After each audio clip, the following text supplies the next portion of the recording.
बेटा आज का जो हमने चैप्टर किया है, आज के चैप्टर में हमने जो न्यूमेरिकल्स किए हैं वो किए हैं करंट इलेक्ट्रिसिटी के चैप्टर नंबर 15 के न्यूमेरिकल्स हमने किए हैं। तो कुछ बातें, ये इंट्रोडक्शन था, शुरू में मैं इसलिए बना रहा हूँ ताकि न्यूमेरिकल सॉल्व करने से पहले कुछ बातें आप लोगों को बेटा मालूम होनी चाहिए। अब वो कौन कौन सी बातें हैं? तो बेटा आप लोगों को जिस तरह करंट का फॉर्मूला होता है I is equal to Q upon T, ठीक है, Q for charge, T for time and I for current होता है। और इस तरह पोटेंशियल डिफरेंस के फॉर्मूलाज होते हैं, V is equal to W upon Q. अच्छा बेटा, यहाँ पर बच्चे सवाल पूछते हैं कि सर पोटेंशियल डिफरेंस क्या होता है? तो बेटा जब पोटेंशियल डिफरेंस होता है ना, मिसाल के तौर पे एक इलेक्ट्रिक फील्ड है, किसी भी चार्ज की इलेक्ट्रिक फील्ड है, ठीक है, इलेक्ट्रिक फील्ड के अगेंस्ट जब हम क्या करेंगे, किसी पॉइंट चार्ज को उस इलेक्ट्रिक फील्ड के अगेंस्ट मूव करवाएंगे, ठीक है, ये इलेक्ट्रिक फील्ड है चारों तरफ और एक पॉइंट चार्ज को हम उसके अंदर लाए। अब इलेक्ट्रिक फील्ड क्या करेगी, उसको धकेलेगी अपनी तरफ से दूर और हम उस पॉइंट चार्ज के ऊपर वर्क कर रहे होंगे और उसको इलेक्ट्रिक फील्ड के अगेंस्ट वर्क करवा रहे होंगे, ठीक है। तो जब हम उसको एक पॉइंट से इलेक्ट्रिक फील्ड के अगेंस्ट, फिर याद रखो इलेक्ट्रिक फील्ड के जब हम अंदर ले आए उस पॉइंट को और अंदर लाने के बाद एक पॉइंट से दूसरे पॉइंट तक लेके गए, तो इस दौरान क्या होगा बेटा, जब हम उस चार्ज के ऊपर वर्क कर रहे होंगे ना, तो वो अपने अंदर कौन सी एनर्जी स्टोर कर रहा होगा, क्योंकि इस टाइम वो इलेक्ट्रिक फील्ड में है। अगर हम यही काम ग्रेविटी के होते हुए करते, ग्रेविटी के ऑपोजिट किसी चीज को लेके जाएंगे, उसके अंदर जो एनर्जी स्टोर होगी वो होगी ग्रेविटेशनल पोटेंशियल एनर्जी। अब क्योंकि इलेक्ट्रिकल फील्ड के अगेंस्ट वर्क कर रहे हैं, तो उसके अंदर कौन सी एनर्जी स्टोर होगी, उसको हम बोलेंगे पोटेंशियल एनर्जी, ठीक है, इलेक्ट्रिक पोटेंशियल एनर्जी उसके अंदर स्टोर होगी। अब जो एनर्जी उसके अंदर स्टोर हो रही है वो क्योंकि इलेक्ट्रिक पोटेंशियल एनर्जी है, और इलेक्ट्रिक पोटेंशियल एनर्जी जो है उसी के अंदर हम एक पॉइंट से दूसरे पॉइंट तक उस पॉइंट चार्ज को लेके जा रहे हैं, ठीक है। तो इस दरमियान लाजमी सी बात है डिफरेंस होगा। अब डिफरेंस किस तरह होगा, अगर मैं किसी भी चीज़ को अर्थ से लेकर 1 फीट तक उठाता हूँ, ठीक है, तो उसके ऊपर एनर्जी कुछ लगेगी। अगर उसको 2 फीट तक उठाऊंगा तो एनर्जी कुछ लगेगी, 3 फीट तक उठाऊंगा तो उसके ऊपर एनर्जी कुछ लगेगी।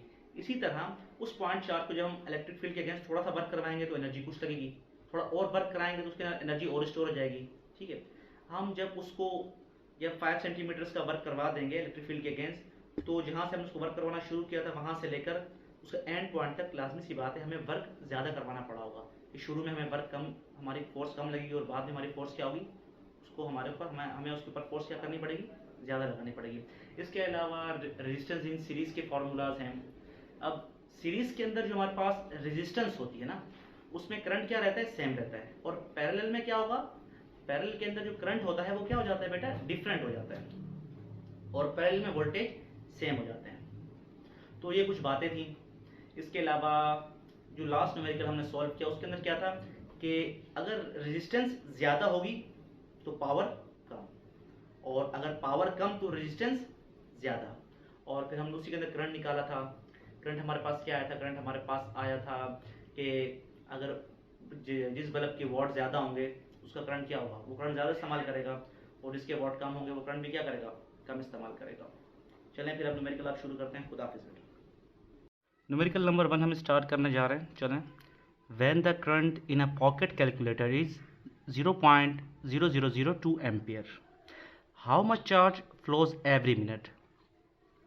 हमने पॉकेट कैलकुलेटर का क्या मालूम करना है, चार्ज मालूम करना है, जो उसमें से 1 मिनट्स के अंदर फ्लो करेगा।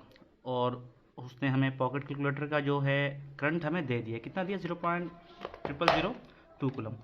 चलें डेटा बना लेते हैं, डेटा बनाते हैं। हमारे पास जो करंट गिवन है, जो आई हमारे पास गिवन है, हमारे पास आई है 0.0002 एम्पेयर। करंट की यूनिट क्या होता है हमारे पास, एम्पेयर।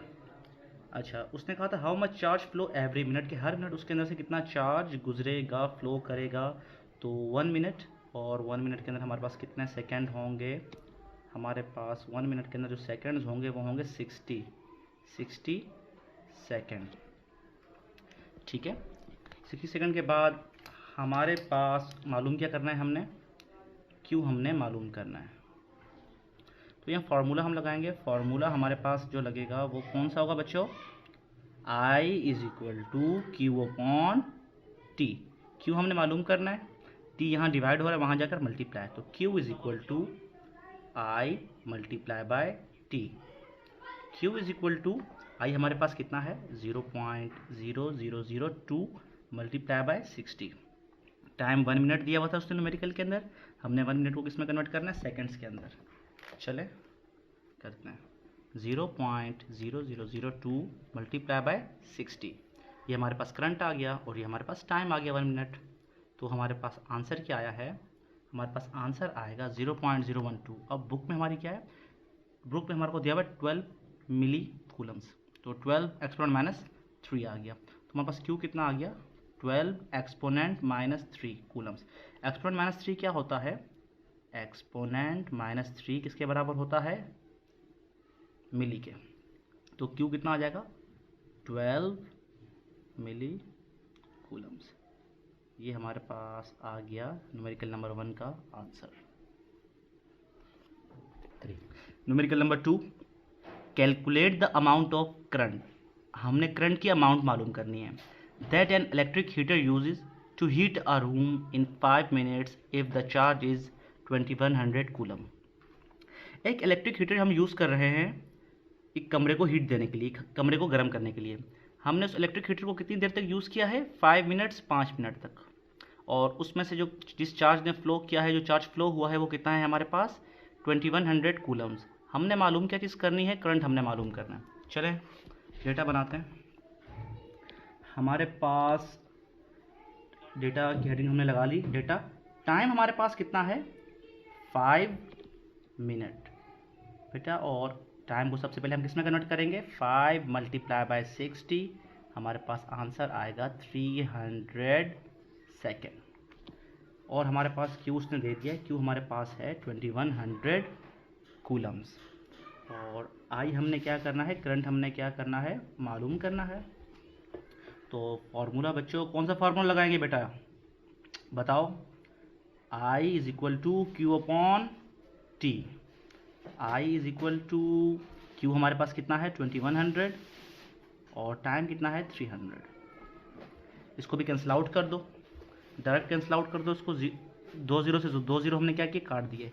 3 1 ज़ा 3 और 3 7 ज़ा 21। तो आई हमारे पास यानी करंट हमारे पास कितना आ गया, 7। और करंट का यूनिट क्या होता है बेटा, एम्पेयर। ए है, ये क्या है, एम्पेयर। ये हमारे पास करंट का यूनिट है। इजी सा न्यूमेरिकल था। उस न्यूमेरिकल में हमें करना क्या था, एक हीटर है जो कि जल रहा था एक कमरे के अंदर 5 मिनट तक।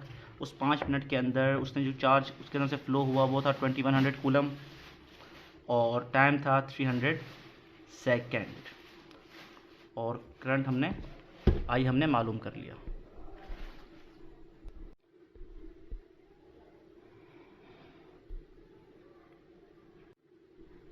न्यूमेरिकल नंबर 3 हम शुरू करते हैं। A potential difference of 90 volt exists between 2 points. Potential difference है 2 पॉइंट्स के दरमियान कितना है हमारे पास, 90 volt. The amount of work done when an unknown charge is move between the points is 450 joule. हमने एक अननोन चार्ज के ऊपर वर्क किया है, एक अननोन चार्ज के ऊपर हमने वर्क किया है। और कितना वर्क किया है हमने, 450 जूल का। और अननोन चार्ज के ऊपर हमने वर्क तो 450 जूल का किया, लेकिन जो पोटेंशियल डिफरेंस है, ठीक है, उन 2 पॉइंट्स के दरमियान वो हमारे पास कितना था, 90 वोल्ट। और हमने मालूम क्या चीज़ करनी है, डिटरमाइन द चार्ज अमाउंट। हमने चार्ज की अमाउंट मालूम करनी है। ये हमारे पास पॉजिटिव चार्ज आ गया, ठीक है। देखो बेटा इधर देखो, ये हमारे पास चार्ज था, ये चार्ज की फील्ड हैं, ये चार्ज की फील्ड्स थी। और जो 2 पॉइंट उसने बोले, ये पॉइंट ए हो गया, ये पॉइंट बी हो गया। पॉइंट ए और बी के दरमियान पोटेंशियल का जो डिफरेंस है बेटा वो कितना है, वो है 90 वोल्ट। कितना है हमारे पास पोटेंशियल का डिफरेंस, 90 वोल्ट। उसने कहा ना कि 2 पॉइंट्स हैं हमारे पास, के 2 पॉइंट्स के दरमियान का जो पोटेंशियल डिफरेंस है वो कितना है, 90 वोल्ट, ठीक है। अब एक अननोन चार्ज को हम लोग लाए और हम लोगों ने उसको ए और बी, जिसके दरमियान का पोटेंशियल डिफरेंस था 90 वोल्ट, उसके दरमियान उसको मूव करवाया, उसके ऊपर वर्क किया। हमने वर्क कितना किया बेटा, वो हमने वर्क किया 450 जूल का। अब 450 जूल का वर्क किया, लेकिन जिस चार्ज के ऊपर वर्क किया ना, उस चार्ज की अमाउंट क्या थी, हमने वो अमाउंट बतानी है इस न्यूमेरिकल के अंदर। तो V हमारे पास कितना होगा, 90 वोल्ट। वर्क हमारे पास होगा 450 जूल। और Q हमने क्या करना है, मालूम करना है, क्योंकि जिस चार्ज के ऊपर हमने वर्क किया है, उस चार्ज की हमने क्या मालूम करनी है इस न्यूमेरिकल में, हमने उस चार्ज की अमाउंट मालूम करनी है, और हमने वर्क कहाँ किया, पोटेंशियल डिफरेंस का, जहाँ पर फर्क था 90 वोल्ट का। ठीक है, फार्मूला क्या लग जाएगा बेटा इधर, V is equal to W upon Q. Q हमने क्या करना है, मालूम करना है, तो क्यू ऊपर चला जाएगा, Q is equal to W upon V। ठीक है, तो वर्क हमारे पास कितना किया था हमने उस चार्ज के ऊपर, 450 का, और पोटेंशियल डिफरेंस कितना था हमारे पास, 90। तो 0 से 0 कैंसिल आउट, 9 1 ज़ा 9, 9 5 ज़ा 45। तो हमारे पास बेटा चार्ज कितना आ गया, चार्ज की अमाउंट कितनी आ गई, 5। और चार्ज का यूनिट क्या होता है बेटा, कूलम। चार्ज का यूनिट क्या होता है, कूलम। हमने 450 जूल जिस चार्ज के ऊपर वर्क किया था, उस चार्ज की अमाउंट क्या आ गई हमारे पास, 5 कूलम। ये हमारे पास आ गया है answer. Calculate the potential difference between 2 points. हम पोटेंशियल डिफरेंस को हमने कैलकुलेट करना है 2 पॉइंट्स के दरमियान A and B। If it takes 9 exponent -4 joule of external work to move a charge of 9 micro coulomb from A to B। इसका बेटा पहले थोड़ा डेटा बना लेते हैं, थोड़ा आपको इसकी डायग्राम बना के मैं समझाता हूँ कि न्यूमेरिकल हमें कहना क्या चाह रहा है। देखो हमारे पास बेटा देखो एक चार्ज है, इस चार्ज की देखो इलेक्ट्रिक फील्ड लाइंस हैं, इस चार्ज की ये हमारे पास क्या है, इलेक्ट्रिक फील्ड लाइंस हैं। अब हमने एक चार्ज लिया, हमने क्या लिया, छोटा सा चार्ज लिया, पॉइंट चार्ज लिया, इस चार्ज को मूव करवाया, इलेक्ट्रिक फील्ड के अगेंस्ट इस चार्ज को क्या करवाया, हमने मूव करवाया, और इस चार्ज की अमाउंट उसने हमको न्यूमेरिकल के अंदर दे दी है, वो है 9 एक्सपोनेंट -6 कूलम। जो माइक्रो का साइन है, जो हमारा बेटा ये वाला साइन होता है, इसका मतलब होता है एक्सपोनेंट -6। ठीक है, तो मैंने यहाँ लिख दिया एक्सपोनेंट -6 कूलम। जो चार्ज हमने मूव कराया, उस चार्ज की अमाउंट तो ये आ गई। उस चार्ज पे जो हमने वर्क किया बेटा, उस चार्ज को हम जब इसे लेके आ रहे हैं, इलेक्ट्रिक फील्ड के अगेंस्ट मूव करवा रहे हैं, आगे की तरफ लेके जा रहे हैं, उसके बाद बेटा हमने वर्क कितना किया, उसके बाद हमने वर्क किया है 9 एक्सपोनेंट -4 जूल का। अब हमने मालूम ये करना है कि हम जब एक पॉइंट से दूसरे पॉइंट तक उस चार्ज को लेकर जाएंगे, इस दौरान पोटेंशियल डिफरेंस हम क्या कैलकुलेट करेंगे, जो हमें मालूम, हम पोटेंशियल का जो डिफरेंस होगा वो क्या निकलेगा, हमने वो मालूम करना है। तो हमारे पास सबसे पहले बेटा वर्क आ गया, वर्क हमारे पास है 9 एक्सपोनेंट -4 जूल, और हमारे पास क्यू चार्ज है, क्यू हमारे पास था 9 एक्सपोनेंट -6। फिर बता देता हूँ बेटा, ये माइक्रो का साइन है, इसका मतलब होता है एक्सपोनेंट -6। और मालूम हमने क्या चीज़ करनी है, मालूम हमने करना है पोटेंशियल डिफरेंस मालूम करना है। तो फार्मूला क्या हो जाएगा, V is equal to W upon Q. V is equal to W हमारे पास कितना है, 9 exponent -4 divided by 9 exponent -6। 9 exponent -4 divide by 9 exponent -6। Answer क्या आ रहा है, आंसर हमारे पास आ रहा है 100। आंसर हमारे पास क्या आ गया बेटा, आंसर हमारे पास आ गया 100। और वोल्ट का पोटेंशियल डिफरेंस का बेटा यूनिट क्या होता है हमारे पास, वोल्ट। हमारे पास आंसर आ गया। न्यूमेरिकल नंबर 5 चलिए हम शुरू करते हैं। The potential difference applied to a portable radio terminal is 6.0 volts. Determine the resistance of the radio when a current of 20 milliampere flows through it. बेटा पोटेंशियल डिफरेंस हमने apply किया है किसके दरमियान, पोर्टेबल रेडियो टर्मिनल्स के दरमियान, कितना है 6.0 वोल्ट। हमने बेटा मालूम क्या चीज़ करनी है, हमने मालूम करना है रेजिस्टेंस ऑफ द रेडियो का when a current of 20 milliampere flows through it. चलें बिल्कुल शुरू करते हैं। सबसे पहले हमारे पास क्या चीज़ गिवन है, सबसे पहले हमारे पास गिवन है V हमारे पास कितना है 6.0 वोल्ट्स। उसके बाद हमारे पास I गिवन है, I हमारे पास है 20 मिली एम्पियर, और बेटा मिली हमारे पास होता है 20 एक्सपोनेंट -3 एम्पियर। और R हमने रेजिस्टेंस हमने क्या करनी है, मालूम करनी है। तो यहाँ पर फार्मूला कौन सा रहेगा बेटा, बताओ ज़रा। यहाँ पे हम लगाएंगे फार्मूला ओहम लॉ का। क्या था formula, V is equal to I R। हमने क्योंकि क्या करना है, R मालूम करना है, तो R इज इक्वल टू के उधर हमने लिख दिया V अपॉन I। V हमारे पास कितना है 6.0, और I हमारे पास कितना था, I था 20 एक्सपोनेंट -3। चलिए इसको भी डिवाइड करते हैं, 6.0 डिवाइडेड बाय 20 एक्सपोनेंट -3। आंसर हमारे पास क्या आ गया, आंसर हमारे पास आ गया 300। और बेटा रेजिस्टेंस का हमारे पास यूनिट क्या होता है, ओहम। आंसर न्यूमेरिकल नंबर 6 शुरू करते हैं। Resistors of 4 ohm, 6 ohm and 12 ohm are connected in parallel. 4 ohm, 6 ohm and 12 ohm के जो रेजिस्टर्स हैं वो किस में कनेक्ट हैं, पैरेलल कनेक्ट हैं, ठीक है। To a 6 volt EMF source, 6 volt की ईएमएफ सोर्स के साथ कनेक्ट हैं पैरेलल के अंदर। हमारे पास 3 रेजिस्टर्स हैं। डिटरमाइन द वैल्यू ऑफ, हमने क्या क्या मालूम करना है ज़रा वो देख लेते हैं। फर्स्ट पार्ट में हमने मालूम करना है द सर्किट्स इक्विवेलेंट रेजिस्टेंस, उस सर्किट की, कंप्लीट सर्किट की, उस पैरेलल सर्किट की हमने क्या मालूम करनी है, इक्विवेलेंट रेजिस्टेंस मालूम करनी है।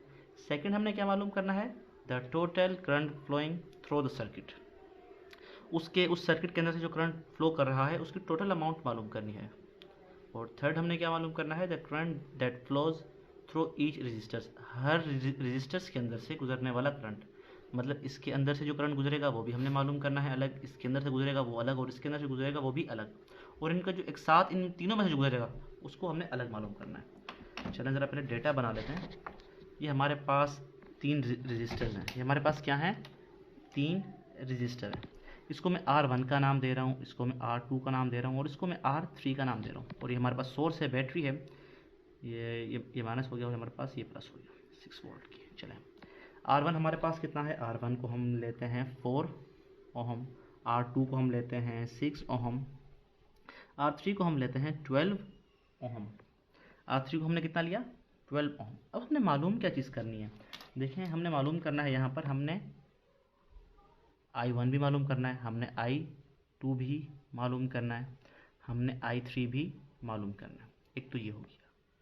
इसके अलावा हमने टोटल I भी मालूम करना है कि इस टोटल के अंदर से कितना करंट गुजरेगा। और उसके अलावा हमने क्या करनी है, इस तमाम सर्किट की इक्विवेलेंट रेजिस्टेंस भी मालूम करनी है। चलें डेटा बनाते हैं। अच्छा, डेटा बनाते हैं ज़रा। सबसे पहले हमारे पास R1 हमारे पास कितना है, R1 हमारे पास है 4 ओहम। R2 कितना है हमारे पास, R2 हमारे पास है 6 ओहम।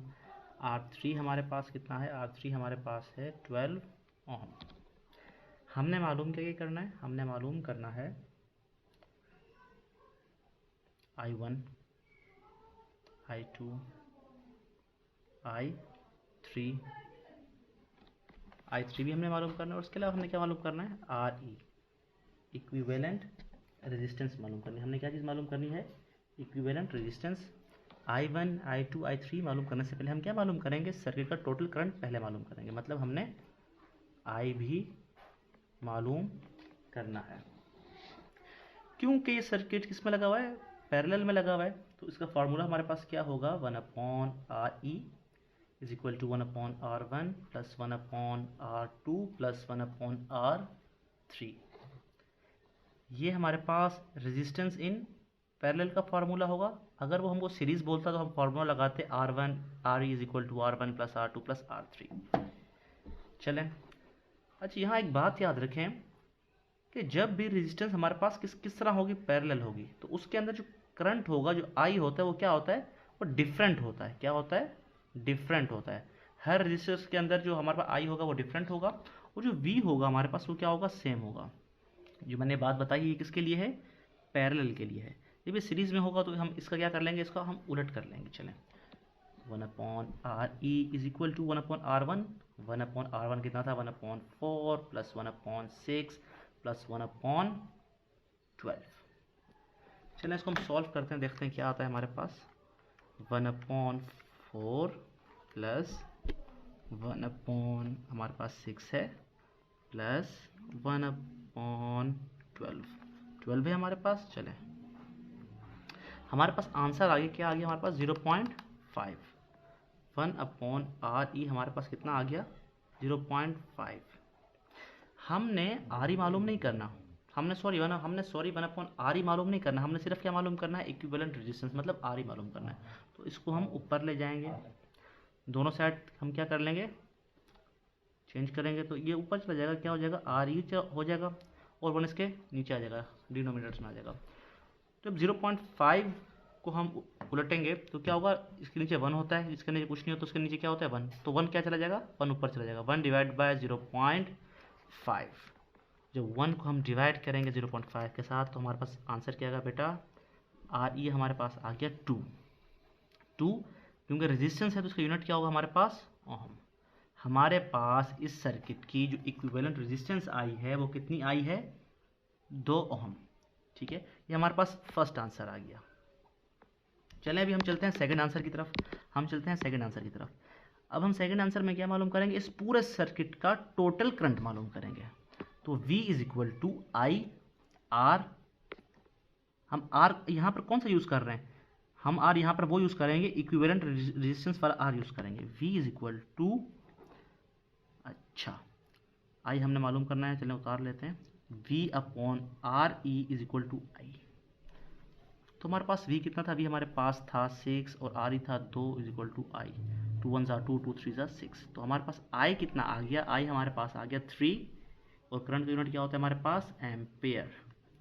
हमने इस पूरे सर्किट का क्या मालूम कर लिया, करंट मालूम कर लिया। जो आगे मालूम करने जा रहे हैं, हमने करंट मालूम करना है I1 का, हमने अब I1 मालूम करना है। फिर हम फॉर्मूला लगाते हैं V इज इक्वल टू आई, हम यहाँ पर जो रेजिस्टेंस लगाएंगे वो कौन से लगाएंगे, R1, I1 R1, तो V upon R1 is equal to I1। ठीक है, अब पहले तो हमने यहाँ पीछे जो चीज़ सॉल्व किया, हमने क्या किया, इक्विवेलेंट रेजिस्टेंस निकाली और उसके अलावा क्या निकाला, टोटल करंट। ठीक है, अब हम क्या कर रहे हैं, क्योंकि उस टाइम सवाल में कहा था कि टोटल करंट भी मालूम करना है और हर रजिस्टर में से गुजरने वाला करंट भी अलग अलग हमें मालूम करके बताना है। ठीक है, तो I1 is equal to V upon R1, तो I1 इज इक्वल टू भी हमारे पास 6 था, R1 हमारे पास कितना था, R1 हमने रखा था 4, तो कितना हो जाएगा, ये हो जाएगा 2 2 4, 2 3 6, 3 अपॉन 2 आ गया, 3 upon 2, 3 divide by 2, answer is 1.5। I1 हमारे पास कितना आ गया, 1.5, इसका यूनिट क्या होता है, एम्पेयर। यही काम हमने I2 के साथ करना है, 4I2, V is equal to I2 R2, V is equal to V upon R2 is equal to I2। चलें, V हमारे पास कितना था, V हमारे पास वही है, सेम है, और R2 हमारे पास कितना है, अब 6 है, 6 1 6, 6 1 6, तो हमारे पास आंसर क्या आ गया, 1 एम्पेयर। I2 भी हमने क्या किया, मालूम कर लिया। अब हमने क्या मालूम करना है, हमने मालूम करना है अब 4I3, V is equal to I3 R3, V upon R3 is equal to I3। चलें, V हमारे पास 6 था, R3 हमारे पास कितना था, वो था 12, तो ये हो जाएगा 2, ये हो जाएगा 1, तो हमारे पास आंसर आ जाएगा 0.5। 0.5 यूनिट क्या होगा इसका, एम्पियर। देखते हैं ज़रा, अब 0.5 और 1.5 कितना हो गया, हमारे पास 2 हो गया, और ये 1 3 हो गया। हर रजिस्टर में से जो करंट गुजरा उसको हमने जब टोटल किया तो वो किसके बराबर आया, हमारे पास इस टोटल करंट के बराबर आया। ठीक है, टोटल करंट हमारे पास क्या था, इस पूरे सर्किट का करंट क्या था, हमारे पास 3 एम्पियर। और जब हमने हर सर्किट का मतलब हर रजिस्टर का करंट हमने जब अलग अलग निकाला तो वो भी क्या आया, 1.5 आया, फिर 1 आया, फिर 0.5, मतलब वो भी टोटल करंट के क्या आया, बिल्कुल सेम आया। मतलब हमने न्यूमेरिकली क्या किया, बिल्कुल सही सॉल्व किया। और ये हमने क्या मालूम किया था, ये हमने मालूम की थी रेजिस्टेंस, इक्विवेलेंट रेजिस्टेंस। ठीक है बेटा, और हमने ये I1 I2 और I3 भी मालूम कर दिया। न्यूमेरिकल नंबर हम 7 शुरू करने जा रहे हैं। A 220 volt circuit is use to power 2 120 watt and 80 watt light bulbs. हम 220 वोल्ट यूज़ कर रहे हैं और पावर दे रहे हैं, किसको दे रहे हैं पावर, एक हमारे पास 120 वाट का बल्ब है और दूसरा हमारे पास 80 वाट का बल्ब है, लाइट बल्ब है। Which bulb has the greater resistance, इन दोनों में से किस बल्ब की रेजिस्टेंस जो होगी वो ज़्यादा होगी, हमने ये भी मालूम करना है। और हमने क्या मालूम करना है, and which one has the higher current, और इन दोनों में से जो करंट होगा वो किसका ज़्यादा होगा। चलें, हम सबसे पहले देखते हैं, सबसे पहले हम लिख लेते हैं, डेटा बनाते हैं ज़रा इसका। और P1 शो कर रहा है पावर को फर्स्ट बल्ब की, जो हमारे पास कितनी है, 120 वाट पावर का यूनिट क्या होता है बेटा? पावर का यूनिट होता है वाट। P2 हमारे पास कितना है? P2 हमारे पास है 80 वाट। और वोल्टेज कितने थे? 220 वोल्ट। 220 वोल्ट हमारे पास क्या थे? 220 वोल्ट हमारे पास क्या थे? वोल्ट थे। और हमने मालूम क्या करना था? हमने करंट मालूम करना था। हमने क्या मालूम करना था? हमने करंट भी मालूम करना था। ठीक है। I1 से मतलब फर्स्ट बल्ब का है करंट, I2 से mean second bulb. Second bulb का करंट मालूम करना है हमने। और इसके अलावा हमने क्या मालूम करना था? हमने R1 मालूम करना था और हमने R2 भी मालूम करना था।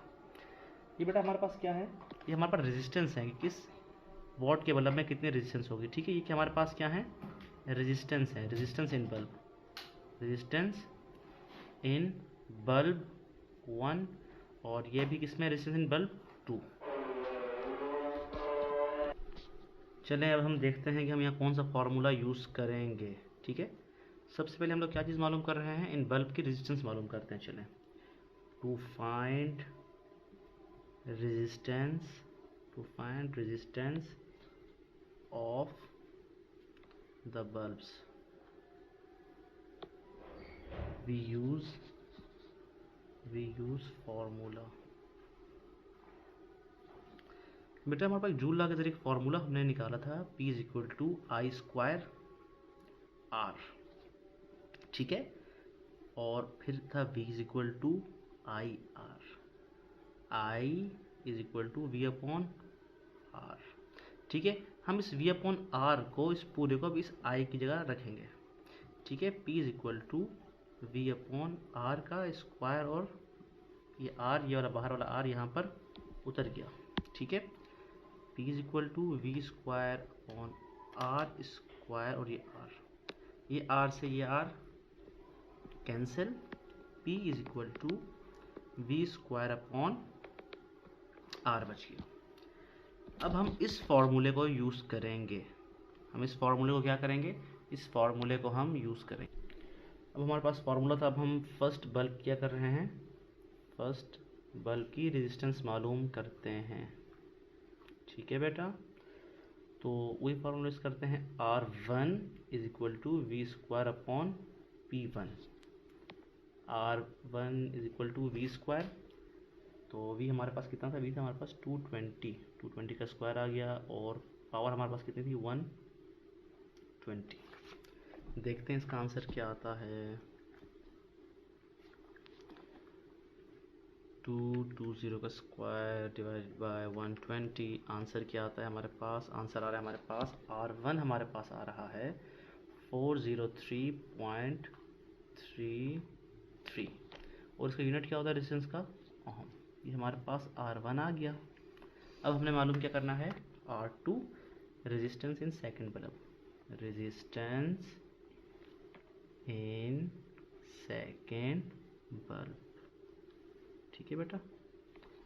फॉर्मूला क्या लग जाएगा? R2 is equal to V square upon P2। R2 is equal to बेटा V हमारे पास वही है 220 स्क्वायर अपॉन 80। चलें देखते हैं इसका कितना आएगा। स्क्वायर डिवाइड बाय 80 हमारा कितना आ रहा है बेटा? 605, 605 आ रहा है। तो हमारे पास बेटा देखो किसकी रेजिस्टेंस ज़्यादा आ रही है हमारे पास?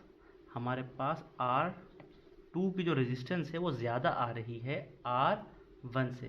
तो हम यहाँ पे एक लाइन लिख देते हैं कि इसका मतलब है, इट मीन्स जो 80 वाट का जो बल्ब है बेटा, 80 वाट वाला जो बल्ब है, वो उसकी जो रेजिस्टेंस क्या है बेटा? हैज़ द हायर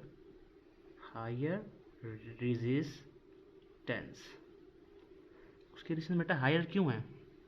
क्योंकि हमारा पूरा फॉर्मूला क्या था? बल्ब की रेजिस्टेंस निकालने का हमारे पास फॉर्मूला क्या था? उसमें पावर और आर क्या एक दूसरे के इन्वर्सली हैं। इन्वर्सली से मुराद ये कि अगर हम आर बढ़ाएंगे तो पावर क्या हो रही है? कम हो रही है। ठीक है। रेजिस्टेंस बढ़ रही है तो पावर कम हो रही है। अब इसकी अंदर हमारे जब पावर ज़्यादा थी तो रेजिस्टेंस क्या थी हमारे पास? कम आई। तो यहाँ पर क्या हुआ बेटा? पावर कम हो गई तो हमारे पास रेजिस्टेंस क्या आ गई, हाई आ गई, ठीक है। तो इसलिए R2 ग्रेटर है R1 से, उसका मतलब क्या था, क्योंकि 80 वोल्ट का जो बल्ब था उसकी रेजिस्टेंस हमारे पास क्या थी, हाई थी। अब हमने उन्हीं बल्ब का क्या मालूम करना है, करंट मालूम करना है। चलें करते हैं, करंट मालूम करते हैं बेटा। चलो बेटा, अब हमने क्या मालूम करना है, अब हमने करंट मालूम करना है, तो लिखते हैं to find current in the bulb, find current in the bulb, we use formula, देखते हैं कौन सा फॉर्मूला हम यूज़ करेंगे बेटा। P is equal to V I, I is equal to P upon V, ठीक है। तो जब हम करंट पहले का मालूम कर रहे हैं तो हम देखते हैं P हमारे पास, पावर हमारे पास कितनी थी पहले की, P1 कितना था हमारे पास, 120 डिवाइड बाय 220। देखते हैं हमारे पास आंसर क्या आता है, 120 डिवाइड बाय 220, आंसर हमारे पास आ रहा है 0.45। आंसर हमारे पास क्या आ रहा है, 0.545, ठीक है। इसका यूनिट होता है एम्पेयर। अब हमने क्या करना है, अब हमने यही फॉर्मूला किस पे लगाना है बेटा, 2 के ऊपर, I2 is equal to P2 upon V। I2 is equal to, power हमारे पास दूसरे बल्ब की बेटा कितनी थी, 80 डिवाइडेड बाय 220। देखते हैं इसका आंसर क्या आता है हमारे पास, 80 डिवाइड बाय 220, देखते हैं 0.36। तो I2 हमारे पास कितना आ गया बेटा, 0.36। इसका मतलब क्या है, इसका बेटा मतलब क्या है, देखें कि I1 ग्रेटर आया है I2 से, तो इसका मतलब ये है कि it means 120 what bulb carries the greater current. मतलब कि जो हमारे पास बल्ब ज़्यादा वोल्ट ले रहा था, ठीक है, 120 वोल्ट का बल्ब था, वो करंट भी क्या कर रहा है, ज़्यादा इस्तेमाल कर रहा है। लेकिन रेजिस्टेंस के अंदर क्या था बेटा, रेजिस्टेंस के अंदर क्या था कि जिसकी पावर कम थी उसकी रेजिस्टेंस ज़्यादा थी, और इसकी पावर ज़्यादा थी उसकी रेजिस्टेंस क्या थी, कम थी। अब यही काम जो हमने यहाँ पर किया, करंट के साथ किया, तो वहाँ क्या हुआ कि पावर ज़्यादा, तो करंट भी, इस करंट का इस्तेमाल भी ज़्यादा। और ये I2 है, इसका यूनिट बेटा हम यहाँ क्या लगा देंगे, यहाँ लगा देंगे एम्पेयर। उम्मीद है बेटा आप लोगों को अच्छे से समझ आया होगा। खुदा।